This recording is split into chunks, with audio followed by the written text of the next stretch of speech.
Gua mau jujur, ini salah satu mobil listrik yang paling masuk akal di harga segini. Bukan yang paling kencang, tapi justru yang paling bikin orang jarang nyesel banget. Ini BYD Ceylon 7 tipe premium.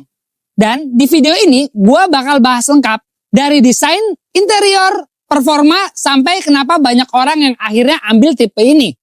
Dari depan kelihatan banget ini mobil beda kelas. Lampunya tajam banget.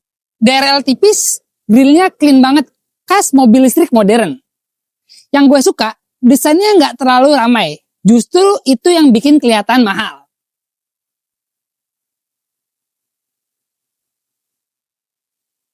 Dari depan, kelihatan banget ini mobil beda kelas. Lampu tajam, DRL tipis, dan grillnya clean banget, khas mobil listrik modern. Yang gue suka, desainnya nggak terlalu ramai. Justru itu yang bikin kelihatan mahal. Dari samping, ini model SUV coupe. Jadi lebih sporty, nggak bossy kayak SUV biasanya. Dan velgnya juga udah proper, nggak kelihatan entry level sama sekali. Belakangnya minimalis, tapi tetap futuristik.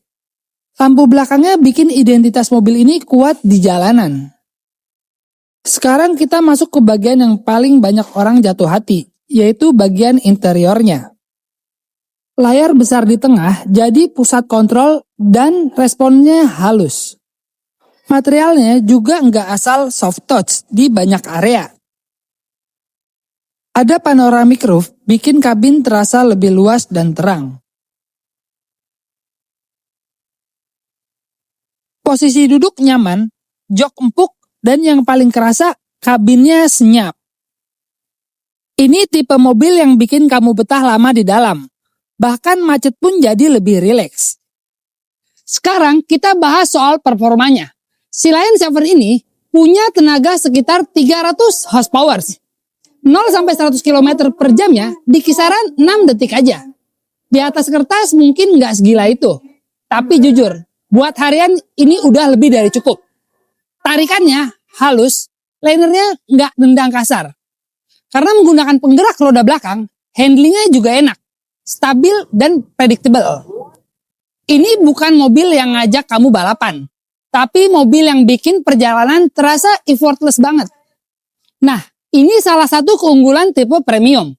Range-nya bisa sampai sekitar 560 km. Artinya, kamu bisa pakai beberapa hari tanpa mikir ngecas terus. Dipakai untuk kerja, antar keluarga, bahkan keluar kota masih aman. Dan pakai blade baterai dari BYD yang terkenal lebih aman dan tahan lama. Jadi bukan cuma soal jarak, tapi juga peace of mind-nya.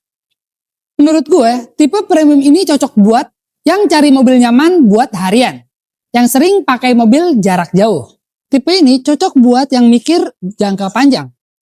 Dan ini menariknya, banyak yang orang awal datangnya mau lihat yang performs, tapi setelah test drive, justru banyak yang akhirnya pilih premium. Kenapa? Karena mereka sadar yang mereka butuhin itu bukan sekedar kencang, tapi nyaman dipakai setiap hari. Dan biasanya satu lagi yang jadi bahan pertimbangan. Bukan soal suka atau enggak, tapi soal timing belinya. Sekarang ada program yang cukup menarik. Untuk Ceylon 7 Premium ini, TDP mulai 302 jutaan aja. Dan pelunasannya bisa tahun depan di sekitar 314 jutaan. Artinya, kamu bisa pakai mobil ini sekarang, rasain dulu setahun, terus bayar nanti. Ini cocok banget buat yang lagi jaga cash flow. Tapi program ini nggak selalu ada. Berlaku hanya di bulan ini, dan unitnya pun terbatas. Kalau kamu cari mobil listrik yang nyaman, irit, premium, dan minim resiko nyeselnya, Ceylon 7 Premium ini salah satu paling aman. Kalau mau tanya-tanya atau cek approve, silakan WhatsApp nomor yang ada di bawah ini. Siapa tahu unitnya masih ada buat kamu.